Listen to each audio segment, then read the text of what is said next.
So we saw in the video for exercise 726 how you can look at the substrate. You can look at the carbon that the leaving group is on, and based on whether it's primary or tertiary, you can tell whether it's SN2 or SN1. If the leaving group is on a primary carbon, then the mechanism will be SN2, and if the leaving group is on a tertiary carbon, then the mechanism will be SN1. But what happens if the leaving group is on a secondary carbon? A secondary carbon could either be SN1 or SN2. So it seems at first as if you wouldn't be able to predict it.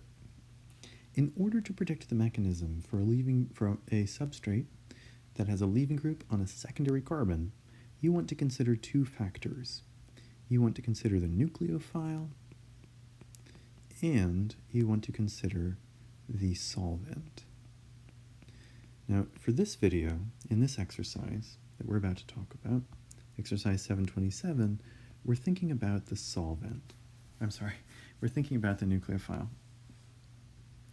So you could either have a strong nucleophile, or you could have a weak nucleophile. Now, if you look at the table that we built up in that video on understanding substitution reactions, look at the row that has the rate laws. Notice that the rate law for an SN2 reaction has the nucleophile, and the rate law for an SN1 reaction does not. So if you have a strong nucleophile, that will affect the rate of an SN2 reaction. That will increase the rate of an SN2 reaction. But it won't do anything to an SN1 reaction. So the presence of a strong nucleophile favors SN2, because now this is happening faster, whereas SN1 is just happening normal. So the SN2 outcompetes it. So a strong nucleophile favors SN2. For similar reasons, if you had a weak nucleophile, that would slow an SN2 mechanism down. A weak nucleophile would slow it down because the nucleophile is involved in the rate-limiting step for an SN2 reaction. So if you have a weak nucleophile, it doesn't react as often, and so that slows the SN2 reaction down. But because the SN1 reaction the rate-limiting step for that is not influenced by the nucleophile, because the rate law doesn't have the nucleophile in it, strong nucleophile, weak nucleophile, it doesn't affect the rate of an SN1 reaction.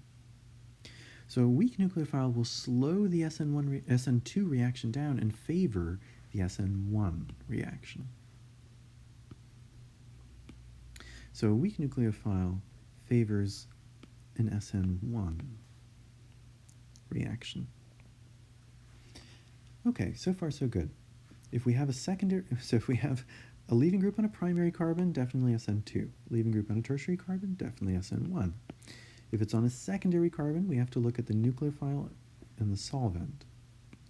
If we have a strong nucleophile, that will favor SN2. And if we have a weak nucleophile, that will favor SN1. So that makes sense. But how do you know whether a nucleophile is strong or weak? How can you look at a nucleophile and tell, oh, this is a strong nucleophile, or oh, no, this is a weak nucleophile? Well, there's a table at the end of the homework, and you could look at this table here, that lists strong and weak nucleophiles, but memorizing this without seeing any pattern is a lot of work, and also doesn't help your understanding very much. So how can we sort of think about this and rationalize, understand the meaning behind this table? Why are these strong nucleophiles, and why are these weak nucleophiles? What's the pattern here? So something becomes a strong nucleophile because of a quality called polarizability. If an atom is polarizable, then that makes it a stronger nucleophile. Atoms are more polarizable the larger they are. Imagine that you have a sulfur atom and an oxygen atom, and if you look on the periodic table, you'll see right underneath oxygen, you have sulfur. As you go down on the periodic table, atoms get bigger, and so I've drawn the sulfur atom here bigger than the oxygen atom. Imagine that there is a positive charge. There's an electrophile in between these two atoms. how would each atom respond to that positive charge? Because sulfur is so large, there's a lot of space on this side of the atom. All the electrons in the atom can sort of line up in front row seats to see the positive charge, get close to the positive charge. A lot of electrons can get toward the positive charge without getting too close to each other because the atom is so big. And when all the electrons go on one side like that, that side becomes slightly negative, and the opposite side of the atom becomes slightly positive. Now we're used to seeing these charges in bonds. One atom in a bond is slightly negative, the other atom in a bond is slightly positive. So we're used to seeing dipoles in bonds. But here we have a dipole within a single atom. One side of the atom is slightly positive, the other side of the atom is slightly negative. And that ability to form a dipole, a positive and a negative end, within an atom, that's what this pole in polarizable is referring to. An atom that's polarizable has room for a lot of electrons on one side of its atom, on one side of the atom, so that atom becomes that side becomes slightly negative, the other side becomes slightly positive, and you have a dipole. And this makes the atom more nucleophilic because all of these electrons get to charge at this one spot. All those electrons can act together, and their negative charge can make the atom attack the electrophile more effectively. Compare that with what happens in the case of oxygen. Oxygen is a smaller atom. If you put that close to an electrophile, sure, the positive charge in the electrophile will still attract electrons, but there's not as much room there, so if the electrons want to get close to the positive charge, they start to have to get close to each other, but they repel each other. And so not all of the electrons are able to get close to the positive charge. And so you don't get a dipole within that atom. You don't get a concentration of negative charge on just one side.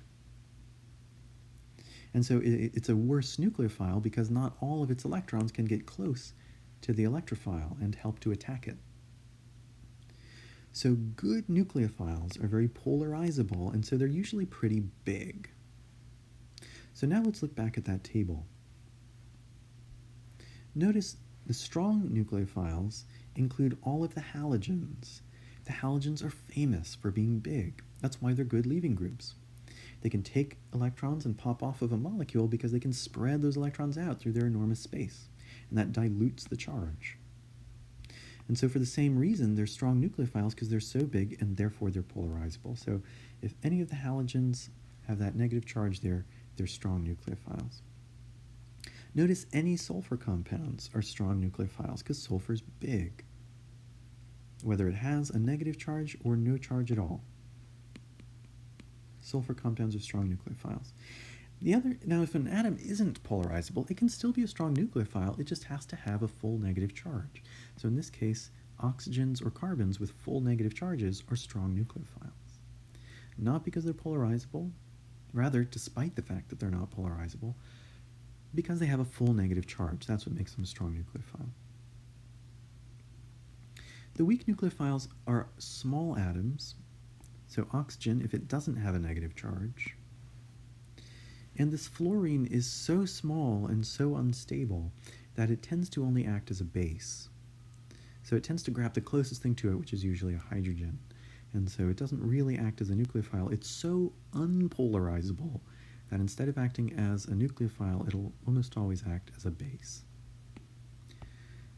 So the big halogens are polarizable, strong nucleophiles. The small halogen, fluorine, size of hydrogen, it's small, it's not polarizable, it's a weak nucleophile.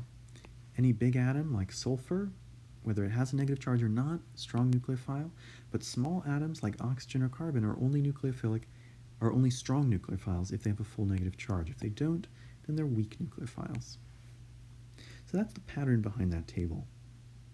And we can use that table to look at specific nucleophiles and figure out whether we have a strong or weak nucleophile, and based on that, whether we're likely to have an SN2 or an SN1 reaction. We need to know that if the leaving group is on a secondary carbon.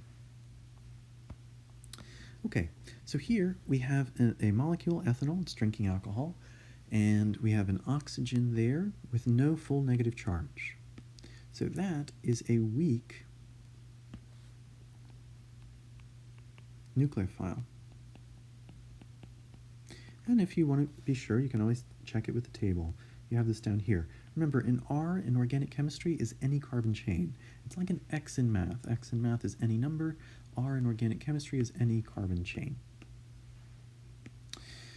Here we have a sulfur. Sulfur is very polarizable, strong nucleophile. And so that there is going to be a strong nucleophile.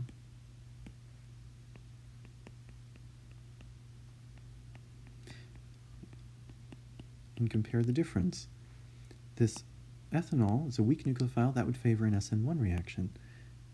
The sulfur analog to it, just replace the oxygen with a sulfur, now it becomes a strong nucleophile and it would favor an SN2 reaction. And if you want, you can check with the table. Here we have that RSH. Remember, R is any carbon chain, so an ethyl group, for example, and then the SH, and that's a strong nucleophile because sulfur is very polarizable. Here we have an oxygen, but it's an oxygen with a negative charge, and that makes the oxygen a strong nucleophile.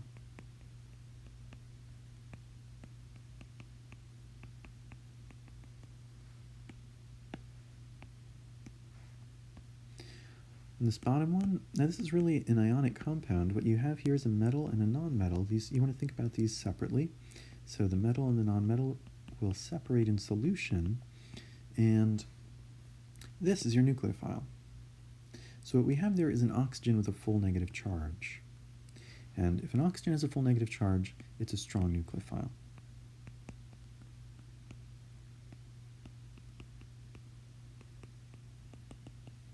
And finally, with E, we have another ionic compound. So this sodium, the metal and the non-metal, Cn,